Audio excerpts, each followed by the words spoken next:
दोस्तों, भगवान श्री कृष्ण पांडवों की तरफ थे और उनकी सेना कौरवों की ओर से क्यों लड़ी।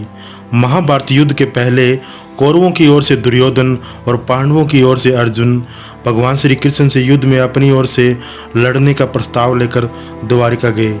जब दुर्योधन और अर्जुन वहां पहुंचे तब भगवान श्री कृष्ण सो रहे थे। ऐसे में दोनों कृष्ण के जागने का इंतजार करने के लिए वहीं बैठ गए। जब भगवान श्री कृष्ण उठे तो उन्होंने अपने चरणों के पास अर्जुन को देखा और वहीं दुर्योधन उनके सिरहाने पर खड़े हुए थे। ऐसे में पहले नज़र अर्जुन पर पड़ी। भगवान श्री कृष्ण ने अर्जुन से वहां आने का कारण पूछा तो अर्जुन ने कहा, मैं आपसे युद्ध में आपकी सहायता मांगने आया हूँ। इतने में सिरहाने पर बैठे हुए दुर्योधन ने कहा, कृष्ण, मैं भी आपसे सहायता के लिए आया हूँ। मैं अर्जुन से पहले आया हूँ, इसलिए सहायता मांगने का पहला अधिकार मुझे मिलना चाहिए।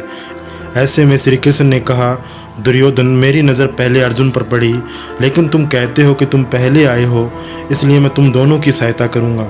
श्री कृष्ण ने कहा कि मैं तुम दोनों में से एक को अपनी सेना दे दूंगा और एक के साथ मैं सोए रहूंगा।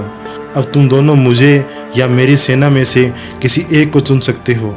दुर्योधन भी श्री कृष्ण की विशाल नारायणी सेना का सहयोग लेने के लिए आया था। ऐसे में जब अर्जुन ने श्री कृष्ण को अपने साथ रखने की इच्छा प्रकट की और दुर्योधन प्रसन्न हो गया।